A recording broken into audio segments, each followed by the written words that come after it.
நேரத்துக்கு ஆளுக்கு காப்பி வேற கூட்டிட்டு வந்து வச்சுக்கிட்டு யோ இங்கிட்டு வாயா கழுத்து அடிச்சு தொலையுது. என்ன என்ன நினைச்சிருக்கோங்க அப்ப என்ன பார்த்தா ஆன உட்காந்துட்ட. என்ன காப்பிலாம் குடிச்சு முடித்தாச்சா? அடுத்து எப்ப பயணம்?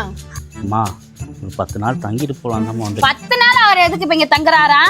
ஏதோ பிரச்சனை வந்துருந்த உடனே கிளம்பிடுவார்னு பார்த்தா என்ன நினைச்சிட்டு இருக்க நீ? பென்ஷன் புக் யார்கிட்ட இருக்கு? கட்டரமா இருக்கு.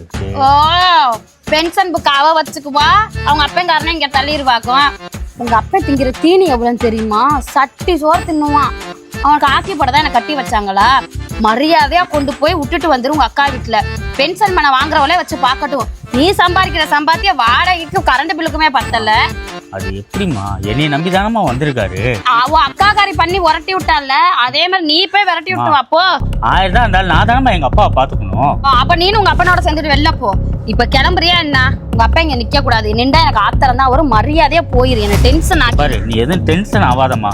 எதுவா இருந்தாலும் கொஞ்சம் பொறுத்துக்குமா. நான் வேலைக்கு போயிட்டு வந்து ஈவினிங் பேசிக்கலாம். நல்லா வேலைக்கு போய் கிழிச்ச சாயந்தரம் வரப்போ உங்க அப்பனை கூட்டிட்டு போய் எங்கிட்டாவது விட்டுட்டு வந்தாதான் நைட்டு வீட்டுக்குள்ள விடுவேன். போ மூஞ்சி முகரை பாரு. வேலை பார்த்து கிழிக்கிறா வந்துட்டேன்.